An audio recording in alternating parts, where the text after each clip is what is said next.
Hello, hello, hello, hello. How are we doing out there, gritty kitties? Who's out there? Who's out there? Hello, gritty kitties. We are waiting. We are waiting. We are waiting. All right. We are finally live. We are live on YouTube and maybe Facebook. It's never clear to me whether we're actually going live on the Facebook or not. But folks, my name is Blair Postman. For those who do not know, I am the founder of Cat Ladies for America. I am so glad for those of you who are jumping in at the last minute to hang out with us here tonight. I am going to be here with you to just kind of watch what's going on. I have been very interested in this race for a while. It has, as many of you know, is really heated up in the last couple of days. Hello from Reno. Good to see you. Good to see you. But as a lot of you know, it's really been heating up over the last few weeks, and I got the opportunity to go out and see a rally for Abdul El-Sayed and do a short interview with him. So just so we're clear, like no shade or maybe a little shade, but I am firmly in the Abdul El-Sayed camp. I think that it's very important, his focus on healthcare and Medicare for all. I think it's super important that he wants to hold people accountable for where the billions of dollars we're giving the Defense Department and ICE is going. I think it's really important that he wants to hold ICE accountable for all the illegal stuff they've been doing and to abolish them and to come up with a much more sensible sort of immigration system in this country. And that really he cares about helping people be able to have like a decent life. And I find it strange, kind of, that we have had a situation where people have been calling him scary and stuff. I'm not going to hypothesize here why people might be saying that with his name, Abdul El-Sayed, but I will say that I started this group as Cat Lady of this organization with 25 or so chapters around the country, including 2 in Michigan, in Detroit and Grand Rapids, which is partly why we have this. Oh, we're about to start. So let's go see what's up.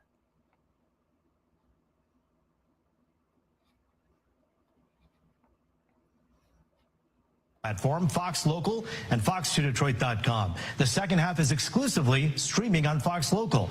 So have your phone ready. We'll have a QR code at the end of the first half hour that'll take you right to the stream, or you can just log on to Fox2Detroit.com and be ready for that second half hour. Now for the rules. Candidates will get a minute opening statement and up to a minute 30 to answer any question I decide to ask. The candidates will not address one another directly, but if statements are made about another candidate on stage about a policy point or a direct accusation, that candidate will get up to a 1-minute rebuttal.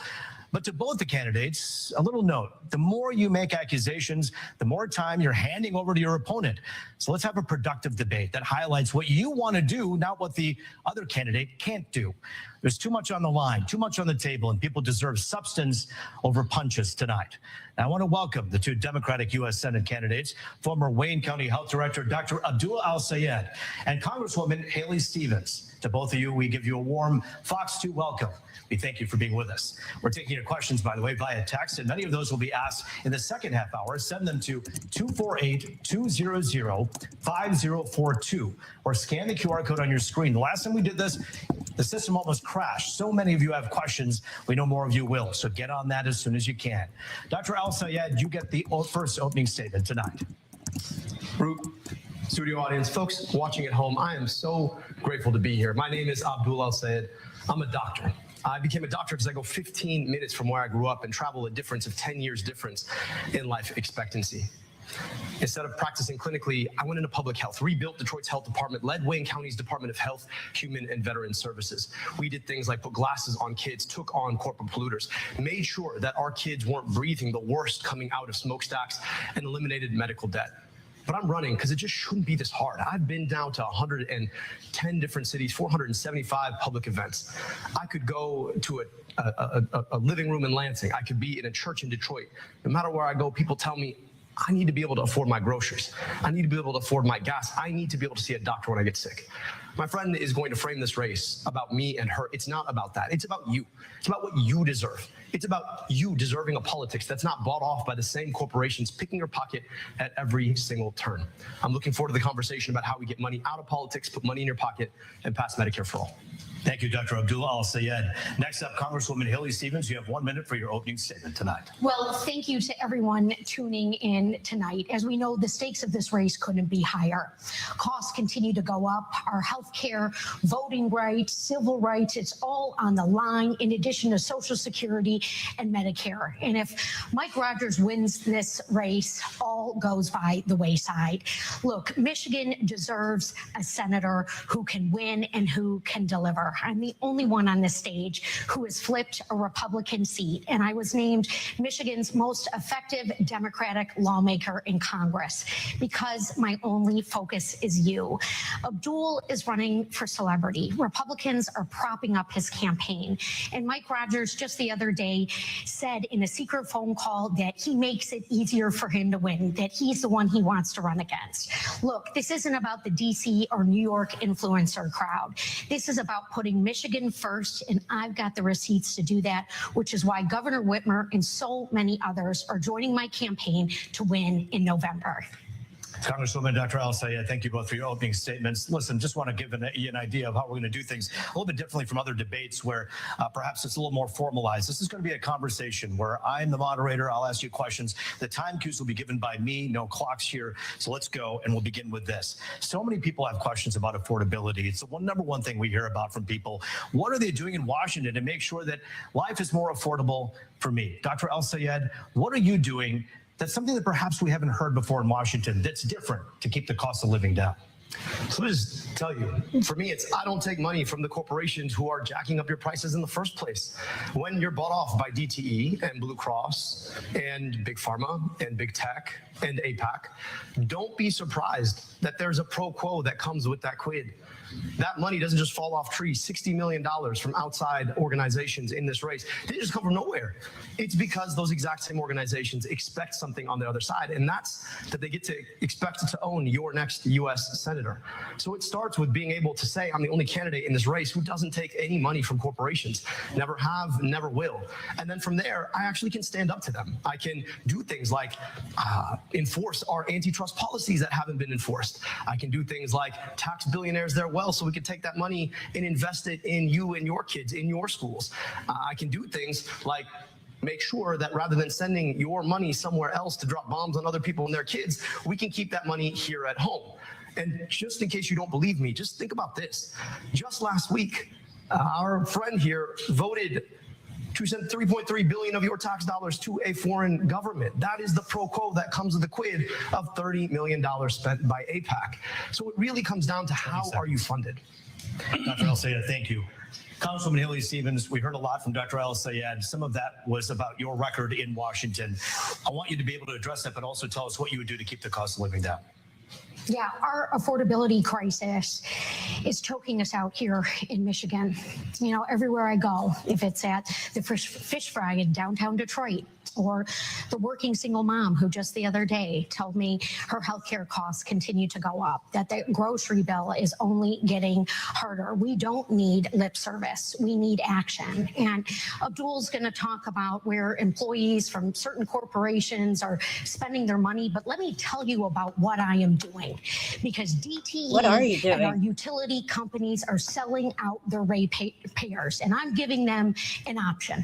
I'm saying DTE, either stop raising rates or lose your federal funds and cut executive pay. Look, we What are you waiting for? You've been in proven office. fighters in these positions, and that is what I have done time and time again. I've got the receipts to show it, and this is also why Governor Whitmer and AG Ness muscle. You know, two proven fighters who want to see results have endorsed me in this race because Michigan, it needs a workhorse in the United States Senate, sleeves rolled up, ready to tackle our problems on day one. 15. And I'm not just stopping there. Let's lower the cost of groceries with my bill. No Drink every tariffs on time she groceries. says I do Gretchen want to get into the Whitmer. weeds a bit with this because I want to ask you a very direct question that so many people ask us. Are these folks getting money from big utility? Congresswoman HaleyStevens, are you taking money for your campaign from DT or consumers? No, but let me say this, Roop. I have been transparent. I have been transparent throughout this campaign, and let me just say Did this. she just say that she's not getting money from the only big? thing that ever motivates Energy? my work is the people of Michigan, the people who I hear from. You know, my opponent is on these big podcasts. You know, he's running a podcast himself. These folks are making fun of the way I sound, but yet I sound like the people who need help, who are talking to me about what they need Congresswoman, done. that was a follow-up to ask the direct question, whether you're taking money from utilities And I right said now. no. The answer is no. Thank you. Dr. El-Sayed, I'm asking you the same question. Any money from anyone that we don't know about? No and never, but then $40,000 in direct receipts to her campaign from DTE's corporate PAC. And then there's, I don't know, Center for Democratic Priorities, which released its funders, but then they're behind these shell organizations, these 501c4s. So I'd really like to revisit that question because I don't know how to explain $40,000 directly to her campaign from DTE. I'm the only candidate in this race who's never touched a dime of corporate PAC money. I do want to ask both of you about your campaigns respectively when it comes to certain questions that people have. Congresswoman, we'll begin with you, and we'll dive right into that right now. You've heard many people ask the question about AIPAC, and it seems as though on many instances you haven't directly answered the question. Do you see why some people are bothered by the fact that so much money, $40+ million, has come from AIPAC for these PACs to talk about you and to promote you and to put you up as their candidate? Yeah, and I appreciate the question, Roop, because this moment in this country and here in Michigan, people have every right to be frustrated. You appreciate the question. Just answer the question. My opponent here on this stage, Abdul, he's got a super PAC that his father-in-law funds that has millions of dollars going into it. And look, in terms of foreign policy, you know, Abdul and I do differ. I believe in a two-state solution. He has attacked me by name for purporting that the people of Palestine and the people of Israel deserve to live side by side peacefully. The goal is always long-term peace. And also, the Prime Minister of Israel has attacked me by name. They both represent the extremes. Look, Michiganders want peace. They deserve to see peace. And that is where I have always cast my vote. And that is the work that This I is a want to do weird for shot of the Michigan. audience. Nobody was ready to be on screen here. Money, more than $46 million has been spent on AIPAC spending to back your campaign. A lot of people wonder if that is something where you're going to do their bidding should you win this seat. Is that something people should be concerned about? And if not, why not? Absolutely not, Roop. Look, I have been very clear, consistent, and transparent, and I have continued to be. I want to see long-term peace. I want to see a two-state Long-term solution. peace, but as long as we still are going to give them money for bombs, Jewish populations. They're just killing civilians now. District in the They're just killing civilians This is a community that I have grieved alongside. I'm part that I've Jewish. mourned I grew up in New alongside, Jersey. and have fought to bring the hostages home. And I'm still Everyone is for the working to get hostages us have to come long-term home. peace. But no concern about the $46 million+ spent on the behalf of AIPAC that should worry people about perhaps you doing their bidding should you win the seat? Well, I don't think there's much difference between super PACs going in for Abdul or super PACs going in for me. We have a problem with campaign finance reform in this country. I have an A grading from End Citizens United. I have been endorsed by Defend the Vote. I have voted consistently, and I'm going to stop Mike Rogers from getting anywhere close to the United States Senate, which is why he doesn't want to run against me, and which is why somebody like Governor Whitmer is supporting me in this race. Congresswoman Stevens, thank you. I want to give some equal time here to Dr. El-Sayed. And specifically, I want to talk to you a little bit about this geopolitical weight that we all feel in this community, which is about the Israel-Palestine issue. It obviously has colored this election greatly. It colors the Democratic Party. How do you see yourself moving forward, should you become a senator here, handling the situation with Iran, Israel, and Hamas? So I just want to say the difference between us is $46 million of AIPAC spending. They've set a record in this race to help elect my opponent because they know that she'll be a reliable vote, just like she took last week to send your tax dollars to a foreign government that is aiding, arming, and abetting the very people who want to foreclose on the possibility of Palestinian self-determination. Look, at the end of the day, my job is to take care of you here. I want to be your U.S. Senator. I want your tax dollars spent in Michigan to provide schools in Michigan, to build healthcare in Michigan, to build roads in Michigan. And I think that money sent over there to kill kids and women is the worst use of our tax dollars. And yet, that's exactly what $46 million in spending will buy you. And I believe deeply that we have a responsibility to make sure that we don't make other people's problems worse. So I believe in equal rights to peace, dignity, and self-determination for Palestinians and Jewish Israelis alike. I believe that we should not be fighting stupid wars that AIPAC wants us to fight in the first place. And I believe we have a responsibility to keep our money here, to invest here. That really is the difference. We're being outspent in this race 12-1. Chances are you're going to see an ad, probably 2 of them, on behalf of AIPAC for my opponent in the next commercial break. That's what that buys you, lying about a record around President Obama's endorsement or lying about me and my character. But that's exactly what happens when you stand up and say, maybe Palestinians should have rights too, and maybe we should have rights to our tax dollars here. Dr. El-Sayed, I'm going to give Congresswoman a chance to respond as you made a couple of accusations there about her record. Go ahead, Congresswoman. Well, as I said, I have been transparent, and that is why I have released my full tax returns, and Abdul still hasn't. We need to ask him, what's he hiding? What are the Republicans going to uncover in the general election that they will use against him? I am the only non-millionaire in this race. I have been recognized as an effective Democratic lawmaker who, yes, governs in a clear, consistent way on complex challenges.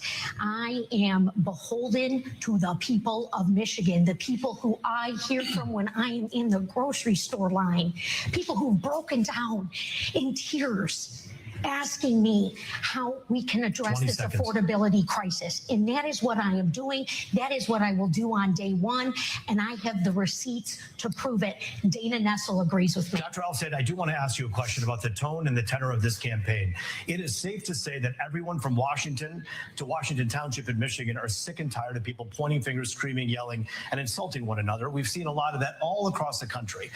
Just earlier this week, we heard that there was some kind of a Zoom call in which you had referenced an opponent as ogre on a pike, and so many people took offense to that. And it really pointed to the bigger question about the tone and tenor that you've been accused of having in this campaign. Do you regret any of the comments that you've made?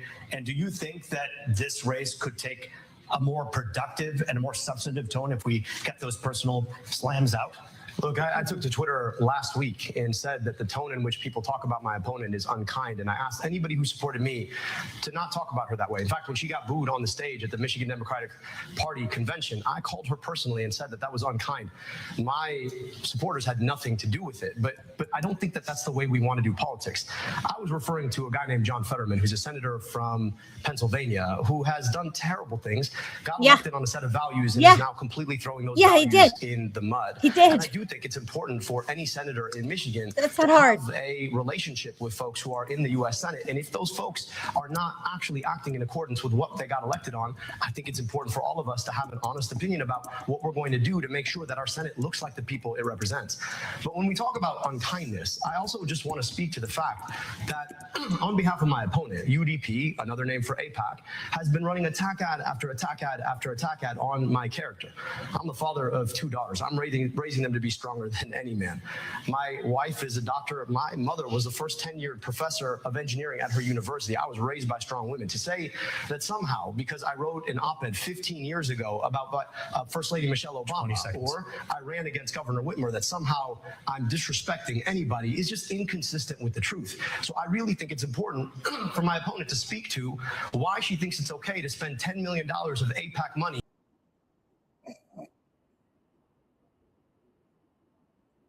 I'd like to see the same thing. Congresswoman, we're going to get to some questions from our audience in just a moment, but Congresswoman, I do want to give you a chance to address that civility issue that is lacking severely in American politics. Is this something that the ads that you see on television, whether you paid for them or whether someone else paid for them, do you think they're doing an injustice to voters by just filling the room with vitriol and hate and not getting to the issues? Well, look, there was something else that was revealed in the phone call that Abdul was mentioning, which is that he said that he's not going to be able to get much done, that he's not focused on policy for the first 2 years that he is in the the United States Senate, that he's going to be focused. It's because we don't have a Democratic president. Michigan needs a workhorse, and I am offering these ideas on day one. Congressman, respectfully, yes, I do want to answer the question. It's about civility. It's about civility. Transparent about what is being said here. And look, Abdul's a great guy. He's a great father. You know, only he can account for saying that, you know, Whitmer's bought and paid for, or that, you know, no one cares about Debbie Stabenow, or that Mallory McMorrow isn't smart enough. You know, that is certainly on him to respond to, which we certainly just did hear from on that. Can I Dr. El-Sayed, you have a quick minute here. Look, I told you at the outset that my opponent was going to make this race about me and her. But this is about you. This is about whether or not you deserve a politics of the people, by the people, and for the people, or of the corporations, by the billionaires, and for the special interests. In an effort to talk about civility, I just took another attack. And I just want you to ask yourself, what is it that you deserve from your politics now? Do you deserve a politician more focused on their opponent because they want to be in a seat? Or do you deserve a politics where we're all asking, how do we actually serve you best? Because that's what I'm focused on here in this debate and been focused on for this entire 15-month campaign that we've been running on. Well, and thank you for clarifying that you didn't call me an ogre. No, again, for the record, it was Mr. Fetterman that was apparently called an ogre in the call, not you. However, I do want to get to some audience questions as well. It's time to take questions from our studio audience. We want to remind you that we are taking your questions at home as well. Just scan the QR code on your screen or text it to 248-200-5042. Make sure you tune in at 8 o'clock to stream Fox Local on fox2detroit.com. These candidates will be answering your questions, but right now we begin with Hannah, who is a voter who's here today. Thank you for being here. Thank you for having me.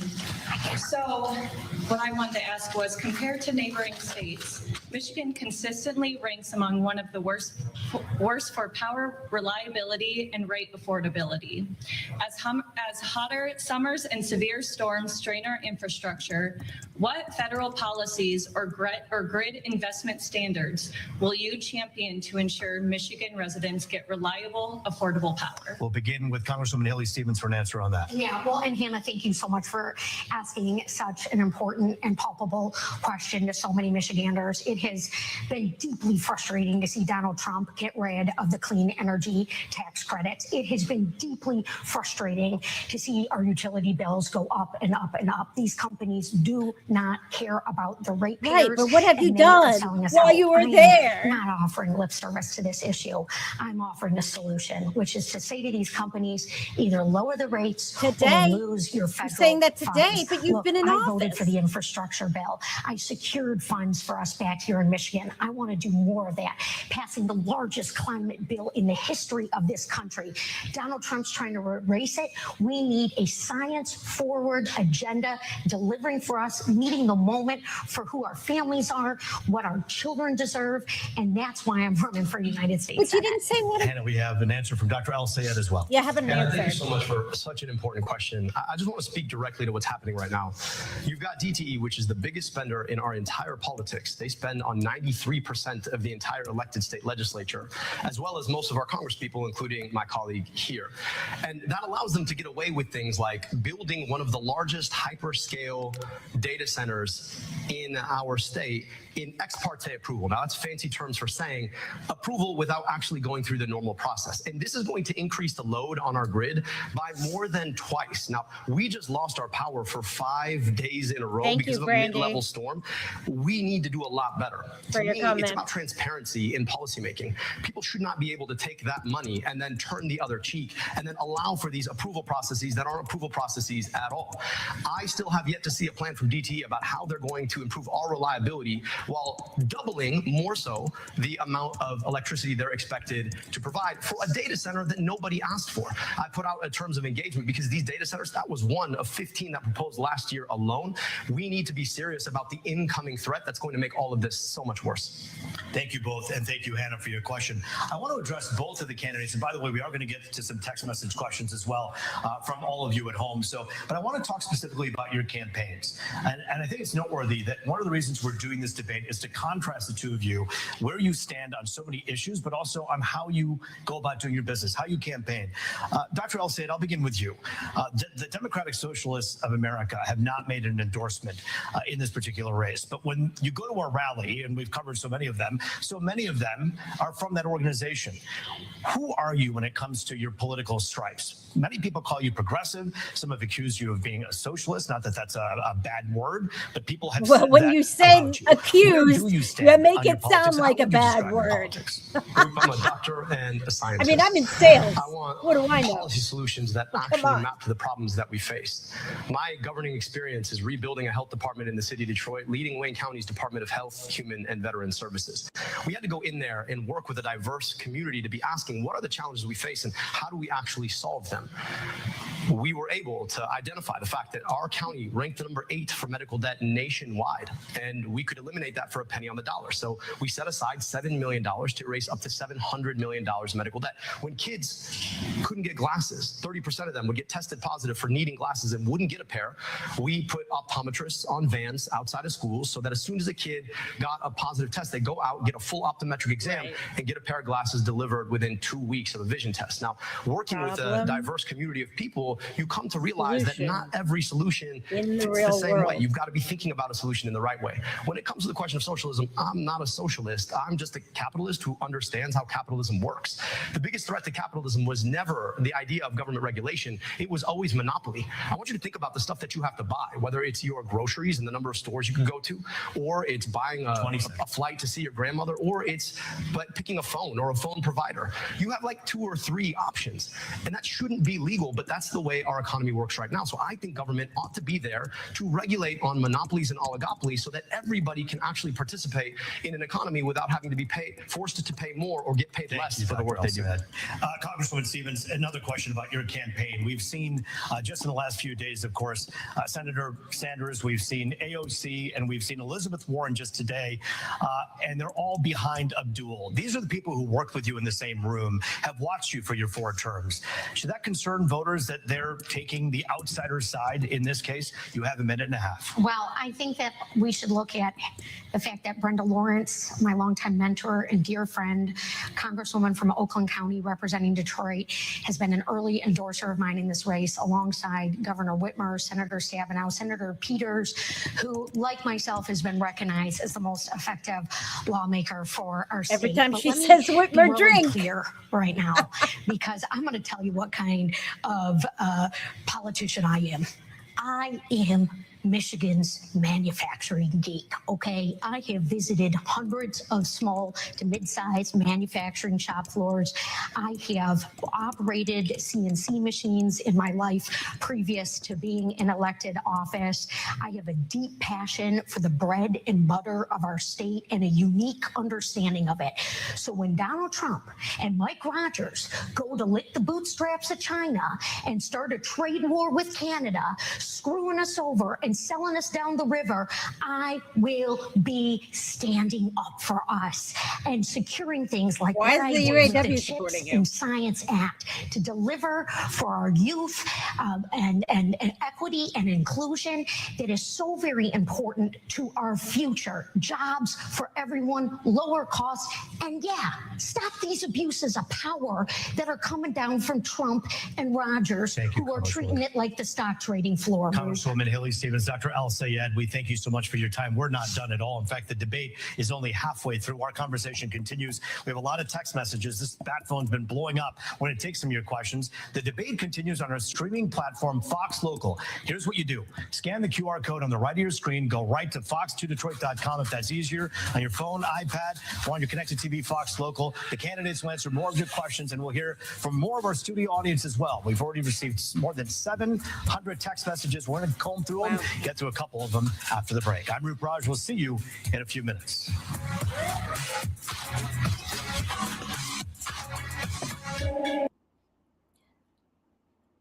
All right, guys. So for now, we do not know if if C-SPAN is going to be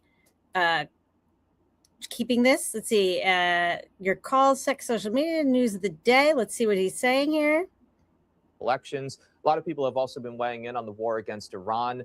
President Trump is set to meet tomorrow with Israeli Prime Minister Benjamin Netanyahu, who is going to be back in town. If you want to call in, here are the numbers. Okay, it seems like we're not going to have those text message parts on C-SPAN, that it's only going to be on the Fox live stream, which I don't have set up here.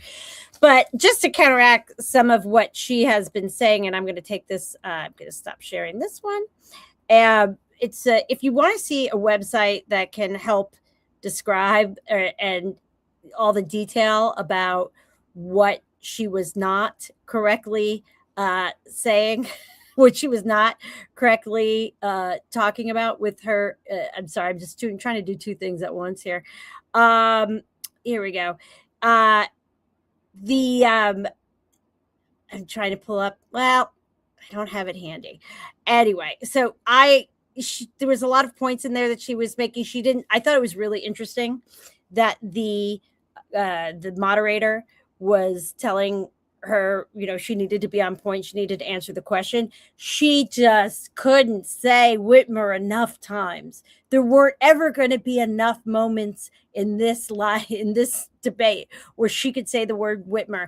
But from when I talked to chapter captains who live in Michigan and a lot of other people who live in Michigan, she has been losing her popularity precipitously over the last 18 months because of the data centers, because of the healthcare costs, because of the energy, because energy issues, because of the issues around the pipeline, trying to put this oil pipeline underneath the Great Lakes, which nobody wanted.